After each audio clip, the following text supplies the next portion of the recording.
Life's crazy. I don't like it in here. Hey, what's the matter with you? Where did you go?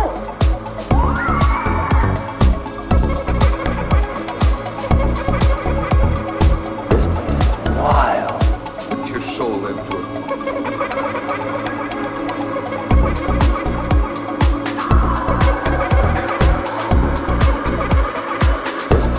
Wild. What's going on around you?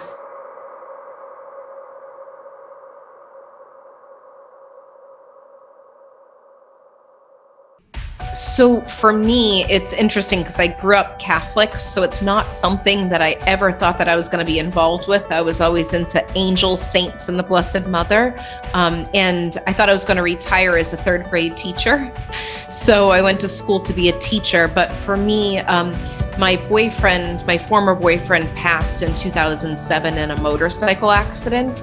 And that's what started to ignite everything. And I started to receive signs from him, and I saw him in visitations. And that's where my journey began with this spiritual awakening. And I started to connect the dots from my childhood, when I used to have different spiritual experiences. I just kind of didn't really pay attention to them, just thought that they were typical experiences. And that's when it all started for me.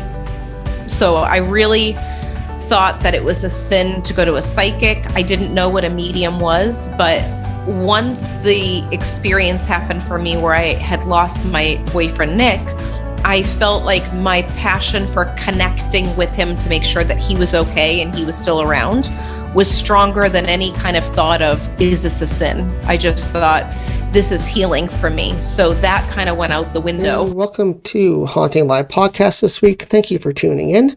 We do have a special guest here this week. Marie, psychic and energy guide, is joining us here today. Before we bring on our special guest this week on Haunting Live Podcast, we recommend you visit our official sponsors for Haunting Live, The Most Gifted Psychic. Visit our sponsor, The Most Gifted Psychics, by calling 866-228-2883 and mentioning code word Haunting Live, and receive their promo of 10 minutes for just $10. 100% satisfaction guaranteed. Even if you don't like the reading, they'll refund your purchase. Again, visit our official sponsor, The Most Gifted Psychics, by calling 866-228-2883 and mentioning the code word Haunting Live. Hello, Marie. How are you? Hi, I'm wonderful. Thank you so much for having me today. Thank you for joining us. It's wonderful to have you and share your background and what you do as a psychic and guide. So let's start with that. How did you start becoming a psychic, and what drew you into the field? Well, I think mainly as a child, I was drawn to getting my hands on reading everything I could about psychic work and fortune telling, tarot cards. So I read everything I could, and I just found it fun and interesting. And I like to explore topics about ESP and telekinesis and remote viewing. And when I was able to find more information on the internet and order books or material documents and find mentors and coaches, I started to really look at it as a skill set that I could improve on and really hone in on. So at first it just started as fun, and I started doing tarot card readings just for friends and family. And then the day came when I felt confident enough doing the readings, and people were telling me, you really should charge for this, and you really should do this, as a service. And so I thought, okay, if I'm going to do this, I want to get a little bit more education behind it. How does it work? What does energy transfer mean? How do I develop my skill? So it kind of just kept growing and growing from that. Yeah, that's interesting. That's the way it goes, I think, for a lot of people, is you sort of get into it at a young age with one certain topic, like tarot cards or something, then sort of branch out from there. So Yes. what was a draw to tarot? Was it something that you found that you liked about it, or did you have some kind of experience while you were learning it? Or I found that when I was doing a reading for a client, that it's nice to have a tool of something in front of you that you can use, that people can see because they're very visual. So the magic of using tarot cards or oracle cards, which can be any subject or theme, they can be animal cards, guide cards, spirit cards. What I like is that after a few questions out of a deck of, say, 30 cards, if the same 2 or 3 cards keep popping up, it's a really strong sign that there's a message there for the client. So I just think it's a fun tool to be able to have that. The clients like it as well. They like to pick the cards. They like to really see it. They like to see the pictures. And in a way, it's just a tool. And most psychics like myself don't have to use any tools, but we do it just for something to give it as an option for the client, especially because a lot of people are very visual. Yeah, for sure. They like some kind of visual aid to kind of guide them along. You may know what's happening in your mind while you're communicating, right? But they might not understand. So it's easier for them to have something visual to go off of, totally. Exactly, yes. And I know some psychics that don't use any tools at all. And I know some that have to use cards every time. So everybody has their preference, and sometimes that changes later on and sometimes it doesn't. It's very individual. Yeah, it's very individual and a personal experience as well that they come for. So do you find that when you're doing tarot, if you're shuffling the cards and you're trying to get the reading started and say 1 or 2 cards pop out, do you kind of tend to use those cards or do you shuffle them back in? I call that the jumper card. And I'm like, oh, that's a sign, because energetically, if it's flying out, it wants us to see what it is and read it. And there's a message there. So definitely that goes in as part of the reading. Yeah. Yeah. Yeah, for sure. I know some people that shuffle it back in and they just continue on and start the reading, but I agree with you on that. I think it's a meaning for that. I think for your client, there's a meaning there. If a card drops and falls, or some literally fly out and go across the room, there's definitely, it's a sign. It's saying, please pay attention to me and my message, for sure. Have you had that happen quite a bit when you do your cards? The last wellness show that I did, I had that happen a couple of times. And I think that that's because there's so much energy in the room and there's energy with my client. It does happen. I do readings on myself, and then it does happen once in a while, one-on-one, but it kept happening when I was at the wellness show. I was doing readings on the spot and they were just flying out on the table. Maybe somebody else reading across the row from you or something was like, no, I'm for that person. I think it's in a noisy room, the spirit guides or the higher self that's trying to get the message through is trying to make sure it's very clear to get through the noise and the energy of everybody else. Yeah, I find that happens quite often when you get readings done. So how do you do your readings for your clients day to day? Is it something steadily that you do? Is there a certain format that you do? Do you have like certain spreads to use or? So what I like to do is, for really thorough reading, I take a good hour to an hour and a half with a client. I can do quick readings. Quick readings are generally just 2 or 3 questions for oracle cards or tarot cards. But when I'm doing a really thorough, in-depth reading, what I like to do is do a little bit of automatic writing first, which means I get a picture of the client, their name and their date of birth, and I don't want to know anything about them. I call it a blind reading. And either they're sitting down in front of me and I make notes and just start scribbling whatever comes to me, or I do this the evening before when I can just have a quiet space and I'll write a page or 2 of notes. So automatic writing. And so then when I speak with the client, I will just read out everything that I wrote down, and that starts the conversation. And I ask them, of what I've told you about yourself, I'll pick up things about them, about their family, about their personality traits, about sometimes patterns of behavior, and sometimes any stuck emotions that might be sitting. I feel it. And if numbers or symbols or anything comes through, I write that down. And then I ask how much or any of this resonates with you. And they usually say 100%, everything you just said. So then we go through, okay, so I feel these things from you and these things going on. What do you want to concentrate on? What would you like to know about moving forward? And or what questions do you have about any of these subjects? So usually I've already brought up what they want to talk about because I just wrote it down. And we go from there. So we'll talk a little bit, we'll draw some cards, and sometimes I have different decks of cards and I'll ask them if they would like to choose a specific deck, and then we'll use those cards. Because if they're drawn to animal healing cards or something rather than tarot cards, then we have that option. That's a good way to do it because it puts their energy also into the reading. You sort of know already what they want to talk about. But at that point, they put their energy in so they get a more in-depth reading. That's right. So I have them write down 3, 4, 5 questions beforehand and focus on those and be open to me tuning into them. And I center myself beforehand and ask divine source energy to bring me in any information that will be helpful and beneficial for the good of my client. So there is an intention there of opening up good energy and a channel with the client. And so I can do this by Zoom or like video call or in person. And over the past couple of years, I definitely got a lot of experience of doing distance readings, which was really good because I didn't do them. I did them every now and then, but it became quite a regular basis. And then they go through their questions that they've written down beforehand, and we go through those as well. So you get your clients to do some prep work before they come as well?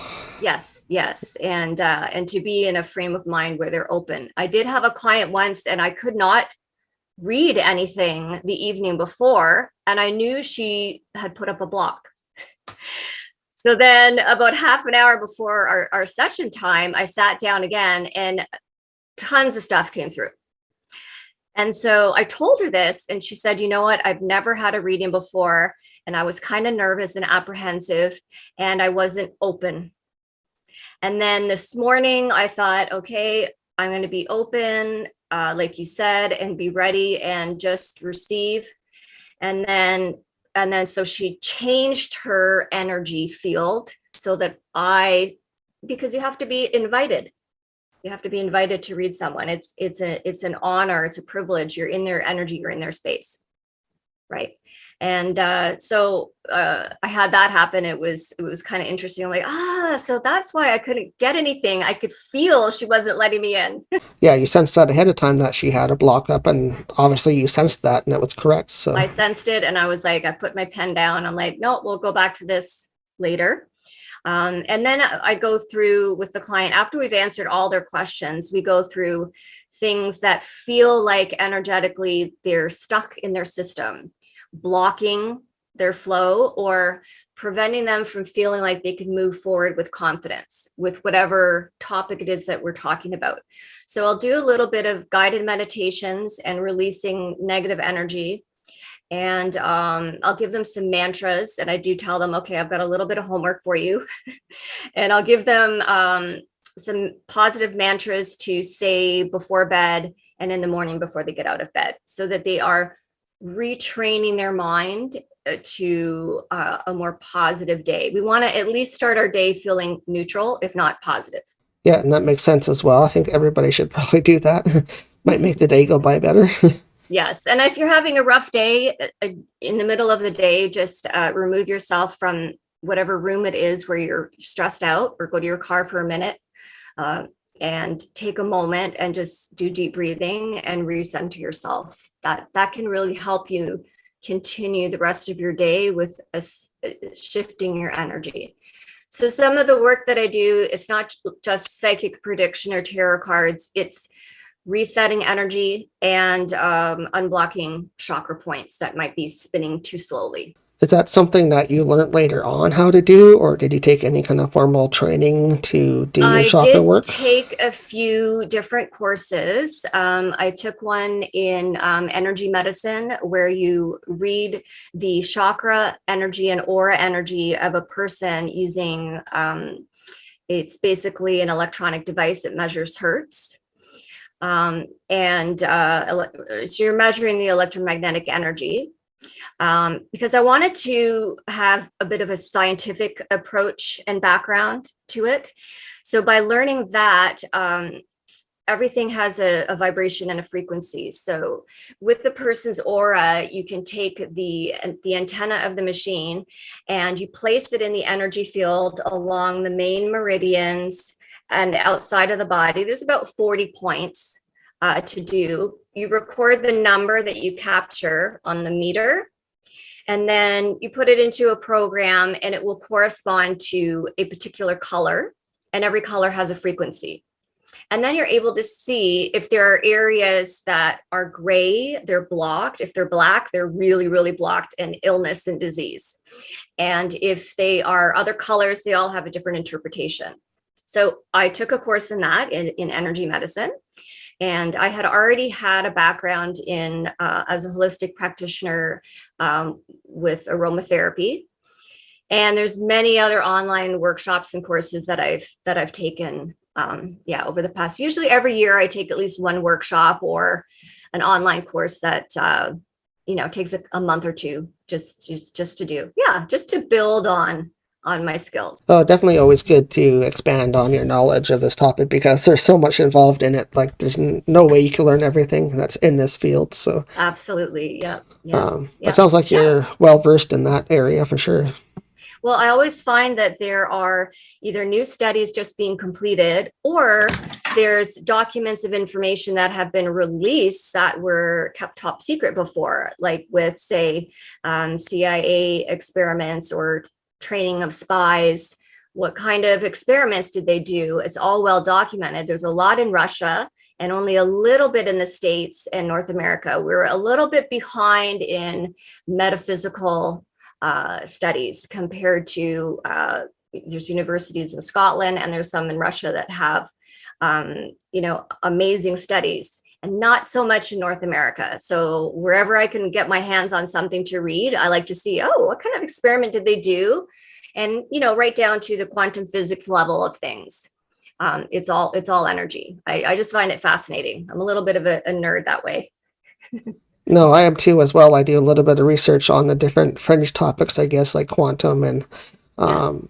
different energy types as well. So I like to dive into that too sometimes. I'll listen to Yeah. different shows or whatever online while I'm at work and stuff. Exactly. So I have a few apps I listen to all the time. I love trying to understand. We're still trying to understand, how does quantum entanglement work? How does distance healing work?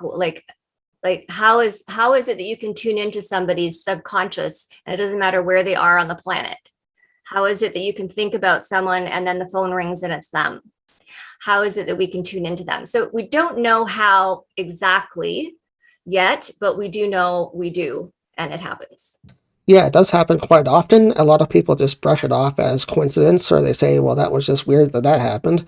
Right. But when it happens over and over and over again to the same person or to even different people, like you got to start asking those questions, like, why is this happening? So yes. Yeah, and I do little things sort of as a game to keep that part of my brain exercised like a muscle. One of the things that I do, which kind of happened by accident, is when I'm watching a program or a movie on TV, when there's a very emotional moment and the actor is about to say a very specific line, I say it before they say it, and then they immediately say exactly word for word what I just thought they were going to say. And it's not necessarily something obvious. And I kind of do that as a little test because I feel like I'm not sure exactly how it works when something is pre-recorded, but I would say that there is a vibration of energy, whether it's live or recorded, that signature is there. So I think that, that's something you can pick up on. yeah, definitely. Like, that person is real, whether they're on TV live or they're That's on right. a movie So their or something energy that's at recorded. that moment. Yeah. And it's captured. Yeah. It's captured somehow. And there's lots of different things like that I'm into as well. So it's really cool to study that kind of stuff. One thing you did mention a little bit ago that you did study was remote viewing. So do you want to talk a little bit about that next? How did that come about? Sure. So that's mainly for fun. And I don't actually use it really with clients. It's just my own interest. So there's different things that I've done to try to improve that skill. So for example, and anybody can do this if you want, you can take a particular intersection that is in your city or town or somewhere, and you're not sure exactly what's there. And you could go on Google Maps and just write it down. And then picture what, standing at a certain viewpoint, what you think is there in front of you in the scene. And just start drawing and making notes. You might get symbols or a square or a building, or maybe it's a grassy field. Even if it's an intersection, you don't remember every single detail. You don't remember if there's a mailbox there or what color the door is on a shop. So make some notes and then go to that area and compare with what you drew and see if something and what matches. And if you do that, you can improve your skill. Another is a great way to do it is if you have a buddy to do this with. They can have a piece of paper with a picture of something.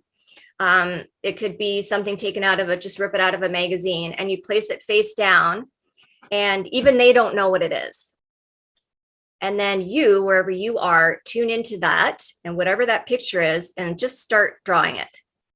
Give it 10, 15 minutes, 20 minutes. Turn it over and then flip up the picture and just compare. Oh, wow. I drew triangles. Those are mountain peaks. And I drew a grassy field. And then I drew this structure in the background because there was a mill or a building or a farmhouse.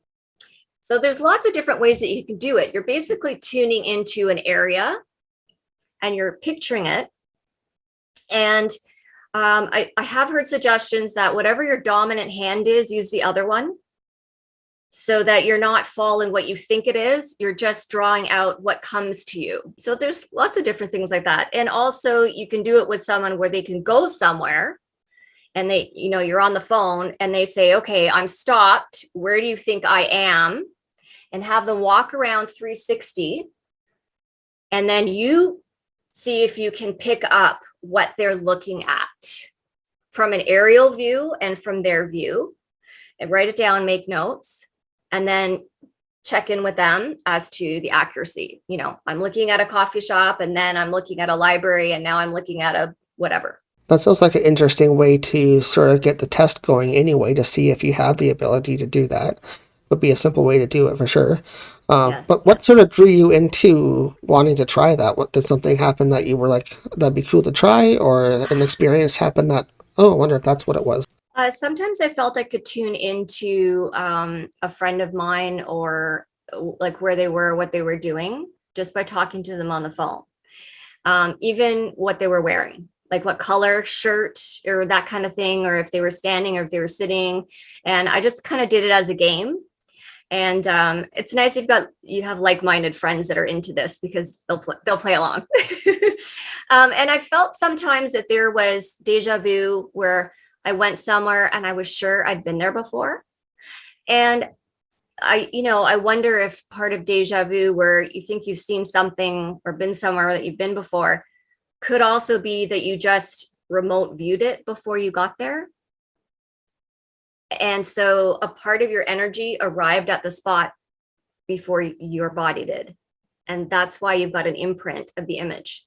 Yeah, that could be as well. There's different theories out there as to why you have deja vu and different things happen. So yeah. Right. I mean, there could also be, different timelines in universe as well. I mean, lots of different theories. Yes. Oh yeah, that's a whole nother topic too. That's a whole other topic. Well, I want to jump backwards a little bit now and go back to your own past as well. Speaking of timelines, how was it when you were growing up that your family perceived you as being psychic or having these abilities? How was it with your family growing up? I didn't really feel that I had support or encouragement, but I didn't have discouragement either. I think they were kind of like, well, there's not really anyone else in the family that is interested in the skill set, but whatever, if you think it's fun and you're good at it, then great. And most of my family live in Ireland, so I have only a few here. And when I was growing up, I actually was very reluctant to talk about my skill, because I felt it was very woo-woo or weird, or some people are like, oh, I don't believe that. And there are still people that are like, I don't believe that. And that's okay. But I didn't have the confidence to discuss it or talk about it, that, hey, I believe in this. I believe in reading energy, and I don't know how exactly it works, but I have a lot of fun with it. And So when I was younger, I kind of hid it from my family, and some of my friends knew. And I actually did a psychic line when I was a teenager, when I was like legal, just over 18. And I would answer the phone and hope my mom didn't hear me. And I did psychic calls. And then eventually she's wondering, why does your phone keep ringing all night? Because you could log in and you could log in for like 4 hours at a time and then log off, and then no one would be calling all night or anything, right? There was a special number you called. And then I finally told her, and she was just sort of neutral about it. So I was going to say, maybe being from Ireland, you might have some other past distant relatives that may have had the abilities that aren't as close to you as you think. But yeah, exactly. being from Ireland, you may definitely have some in your past, I would think. You have, if you're from an Rh negative bloodline, sometimes people say that you can have more psychic skills than others. And I know that my dad, when he was young, as well as myself, have seen ghosts. And so I feel like there could be something on my dad's side of the family where we see energy in that way and are open to it. So have you had any other types of paranormal experiences happen to you, like seeing spirits or talking to spirits, or is it more just psychic based that you have? I have done some energy clearing for friends to get rid of negative energy in their home. And I did have ghosts in 2 places I lived.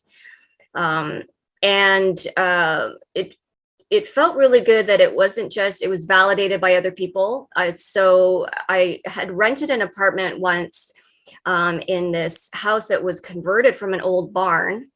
And it happened to be surrounded probably by 3 cemeteries. Not immediately, but one across the street, one down the street, and another in the other direction down the street.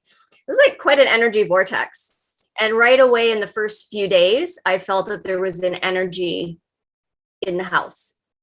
And I asked the landlord, I said, I'm just wondering, I know it's a really 150-year-old building. What was it before? And I wanted to know the history. And he's like, why are you asking? And I said, well, because the place is haunted. I keep feeling like somebody's there, like in the hallway.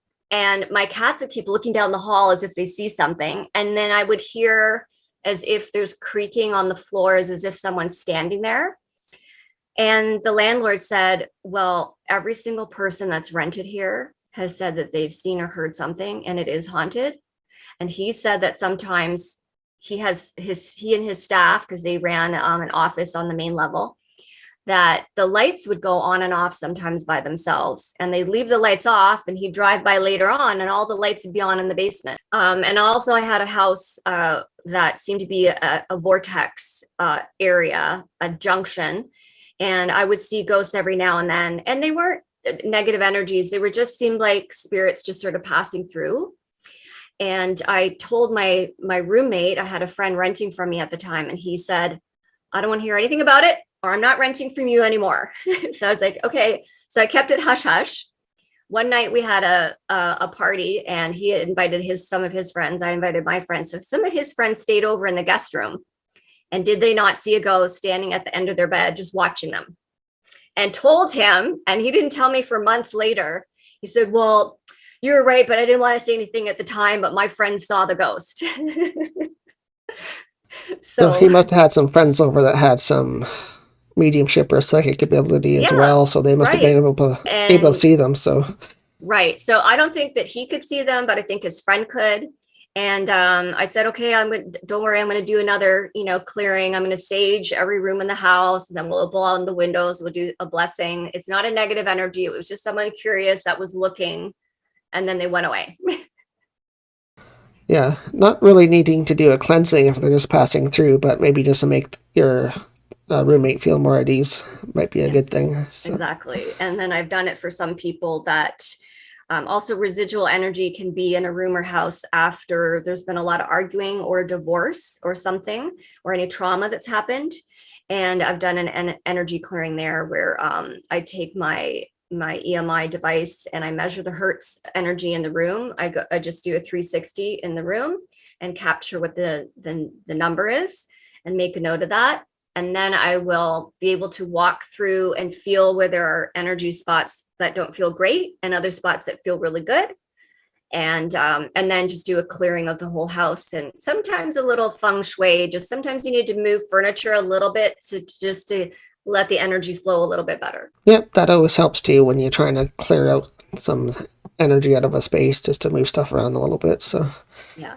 How often would you do that? Do you get a request for that kind of stuff often, or is it more just the readings? My special request. Yeah, it's special request. If sometimes I have someone that emails me and just says, "Hey, by chance, do you do A, B, C, or D?" And I'll let them know if I can help out. That's great. So what kind of things have you been up to during the last couple of years throughout the pandemic then? Have you had a lot more client activity coming to you, or have you had anything happening during the last couple of years you want to talk about? I took a few more workshops. One of them is called the Sylvan Method. And that was very interesting. It's about sort of, because I had some time off because with lockdown, I couldn't go to one of my jobs. So the Sylvan Method is very interesting. It's about putting yourself into an object or a person and being able to scan the object's energy or the person's energy, mainly for improving health and wellness, and also to be able to transfer your energy in and out of your body. So that was a very interesting course. I concentrated a lot basically on doing a lot of admin and advertising and marketing, more so with my business that I had before, and just taking the time to make sure that I keep up to date with my blog and my webpage. I did some new business cards. So just, I guess, back end business and accounting stuff. And I was doing all my readings by video call, which was different. So I had to accommodate a little bit differently. Oh, how do I show them the cards, and maybe I should take a picture of the cards and then email it to them afterwards and explain. And, so it was a little bit of trial and error just to figure out what worked. Because clients are like, I want to see the card. I want to pick the card. And I'm like, well, you can't really pick the card, but I have to pick it for you because it's over the video. So there was a lot of adjustment, but it was also really good because it increased my confidence in doing readings where I ended up doing readings where people were in England, Saudi Arabia, all over the States, in Europe. And we would just work out the time difference and figure out, okay, so if I call at 8 a.m, it's going to be 5 p.m. your time. And we got on a call and we did our readings. So it was fantastic. Yeah, no, the same way here for Haunting Live. When we have a guest on, we've had people on from the same thing all over the world, far away as Australia to Scotland as well. So the Australian one was a unique one. That was a different time zone altogether. So it's like they were already ahead in the next day by the time we were still in the night doing it. Yeah, I always joke about, we know what's going to be happening already, 12 hours from now. Yeah, you have to ask me the next day. Yeah. So I had sort of the same experience where it was a bit different being tied down to a computer, but also through the internet, it kind of there were no barriers. I was able to make connections all over the world, which meant different kind of marketing and a different kind of advertising. And I still keep in touch with some of them just by email, and we just work out on our schedule when we're going to speak or do a video call or a phone call and just go from there. So how do you think that has helped your business? Has it improved it, or has it made it better since learning all that new technique?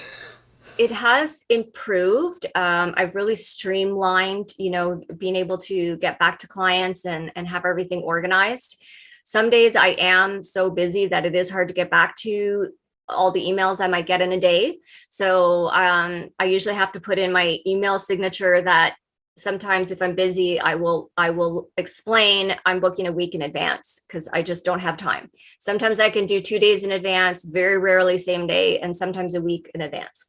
So I just try to communicate with my clientele, and every couple months send them a little email update about, a wellness show or something that's coming up. So yeah, you have to be savvy with technology. And if you're not, you have to hire someone to do it for you. But thank you for coming on today. I appreciate you talking about what you do. Thank you so much for having me. Is there anything else that you'd like to talk about and promote before we let you go today? Anything? How can people get a hold of you?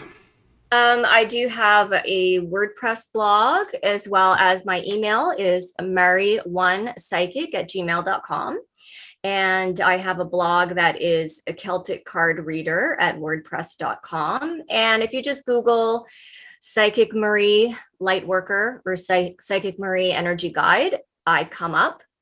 I do in-person readings in Brantford, as well as the Hamilton area. And the rest of the time, I do them by video call. Well, thank you very much. I appreciate you coming on, talking about your background and what you do for your clients as a psychic. So it's been wonderful talking to you, and we'll hopefully have you back one day. Thanks. That would be wonderful. Thank you so much. I appreciate your time. Thank you very much, Marie. Bye-bye. Bye. Missed this week's episode? Watch it on RIB, Rhode Island Broadcasting, replaying our episodes every week on Wednesday nights at 10 p.m. Follow them on social media on Facebook or on YouTube.